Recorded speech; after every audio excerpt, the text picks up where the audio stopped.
how I am retiring off of dividends, and is definitely not as hard as you think. Have you ever dreamed of living off dividends? Having your investments pay for your lifestyle while you focus on the things that you love? It is not just a fantasy. Many people have retired early or gone semi-retired by using the right investment strategies. And today, I'm going to show you how I do it and how you can do it too. What up guys, Rico here. You heard me right. Retiring early off of dividends is not as crazy as you might think. I'm not a huge fan of the 4% rule that old school investors use as a measuring stick. The idea that you need to build a huge portfolio and then when you retire, you use 4% of that portfolio every year to live off of in your retirement. Not a fan. I'll show you a model of how you can make $50,000 a year just off of dividends, and that might surprise you.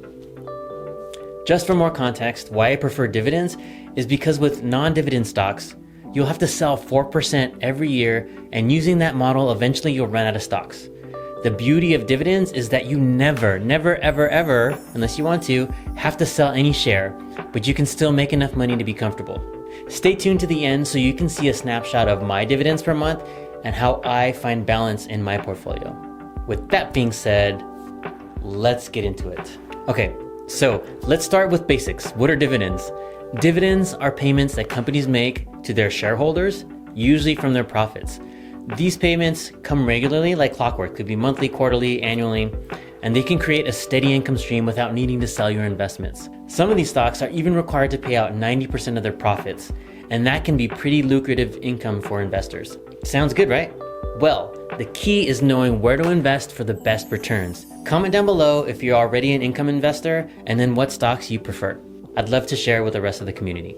Okay, most investors actually don't know about some of these options, and that's the interesting thing. Many investors, you haven't heard of these most powerful stocks before.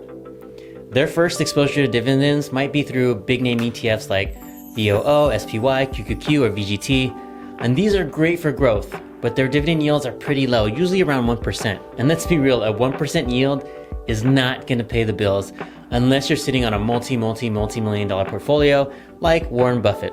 That's not me. But there's a secret most people don't talk about. There are other high yield options like REITs, BDCs, covered call ETFs, and closed-end funds. Don't worry, I'm going to define these later. These can change the game for you, and if you're serious about living off dividends, it's time to dive in and do some research. And also, as always, this is by no means financial advice. I am just a dude on YouTube sharing some of my thoughts and some of the things that I'm doing. So, get into all of these different dividend stocks. We're not going to get into individual stocks like Coca-Cola, Microsoft, or Verizon. You can definitely research those on your own, and those are also great for building your portfolio. First up, traditional ETFs. Let's start with the basics. These are the growth-oriented ETFs, funds like Vanguard, so VOO, VGT, SPY, QQQ. These are reliable, stable, but their yields, like I said, are around 1%. They're better for building wealth over the long term, not generating income right now. For me, I have a pretty large position in these stocks, but I aim for balance, so I'm a fan for long-term growth, and that's what I'm in those for. I want to keep those for the long term. All right, second, REITs, or real estate investment trusts. These are up next. REITs are a great way to generate income without owning physical property. REITs like Realty Income, ticker symbol O, or Agree Realty, ADC, yield around 3 to 6%. These are solid options for steady, relatively safe income. I diversify with these stocks for sure. I also have physical real estate, but I transitioned a lot of my real estate into REITs because I didn't want to deal with tenants and toilets anymore. I have a video detailing this, which you can watch after this video. Yeah, it's comparing real estate with REITs. Now let's talk about BDCs, or business development companies. If you're looking for higher yields, BDCs like Hercules Capital, HTGC, or Crescent Capital, CCAP, can offer anywhere from 7 to 15%. These funds lend money to small and mid-sized businesses, which comes with higher risks, but also higher rewards. Be careful with the higher yields here. I'm talking the 15% yield range. Oftentimes, those are either more volatile or they have had stock price degradation. The BDCs I'm invested in range from 7 to 12% dividend yields. For me, those have shown more growth and stability.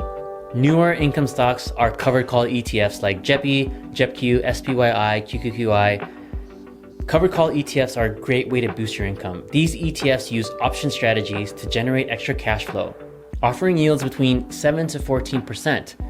They're popular for retirees or anyone looking for stable income without selling their investments. They align to the larger S&P 500 and NASDAQ, but they have less upside growth. If you don't need the income now, VOO, SPY, and QQQ are definitely better for growth. And then you can transition into JEPP, JEPQ, QQQI, SPYI when you want more income. Yield max ETFs are essentially covered call ETFs, but these are in ETFs like NVDY, MSTY, TSLY. These ETFs can be seen as the rock stars of high yield. Yield max ETFs can offer jaw-dropping yields from 50 to 150% annually. But with great yield comes great risk.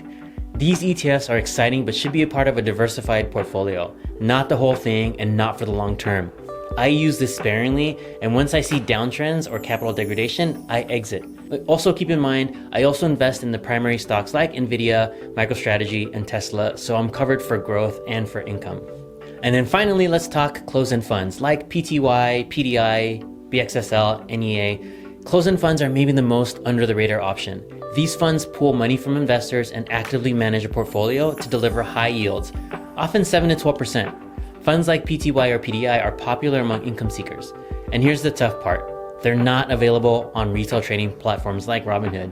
This makes it difficult to invest in them. I have a very, very small position in closed-end funds because I do see a lot of capital degradation in these funds. I want to maintain as much of my initial investment as possible, and many closed-end funds don't do this very well. Just my 2 cents here. I'm sure there's data that's the contrary to that, but just from my experience. Don't sue me, don't get mad at me. Okay, now let's put it all into perspective. How much money would you need to generate $50,000 a year in income from dividends? And if you want to retire $100,000 or more per year, you can just multiply these numbers to meet your goals. Okay, so starting with $50,000, if you need to make that, how much would you need to invest? So with traditional ETFs like VOO or QQQ with a 1% yield, you need a portfolio of $5 million. These are great for growth, but not realistic for income seekers, unless you have $5 million laying around. Okay, for REITs with a 4% yield, like O and ADC, this portfolio, you need about $1.25 million. REITs make it easier, but it's still a sizable portfolio. What about BDCs? BDCs have a 10% yield, so the portfolio needed to get started is a little bit smaller, almost half, $500,000. This is way more achievable if you save early and often. For covered call ETFs with a 12% yield, say, like JEPP or SPYI, the portfolio needed here is slightly better, about $416,000. These ETFs are perfect for boosting your income without a massive portfolio, and these also keep value pretty well and will adjust usually in line with VOO, SPY, and QQQ, albeit with less upside, but less chance of capital degradation. And what about yield max? With a 100% yield like MSTY, obviously the portfolio needed is only $50,000 if you want to make $50,000 a year. But although these yields are tempting, keep in mind they come with high risks. TSLY, for example, lost over 50% of its value over the last year, and that's a lot of capital loss, so diversification is key. I usually will reinvest these into other growth and other dividend income stocks. I don't usually put it right back into like MSTY. All right, and then finally closed-end funds with the 10% yield. This is close to what we talked about before, BDCs. If a portfolio here is around 500,000, a portfolio of 500,000 is what you'll need. While these yields look good, keep in mind that you will likely have capital loss and your portfolio will lose value over time. So definitely keep that in mind. Do your research. These are the ones I'm least invested in, so people may have a different perspective than me. Okay, so it is important to understand that there are trade-offs. So with high yield investments like yield max ETFs and closed-end funds, they can provide incredible income, but often come with these higher risks, less stability, a huge risk of capital loss. And it's not a matter of if, it's a matter of when these stocks will start to lose their value. Okay, moderate yield options like REITs and covered call ETFs, they offer a balance of income and risk. And then low yield options like VOO and QQQ are much better for long-term stability and growth, but you're gonna need a huge portfolio if you wanna retire on it. Unless you do the 4% rule and sell 4% every year, but then you're selling stocks and eventually that will run out. Okay, the key is to diversify your portfolio. Use a mix of stable, moderate, and high yield investments to balance risk and reward.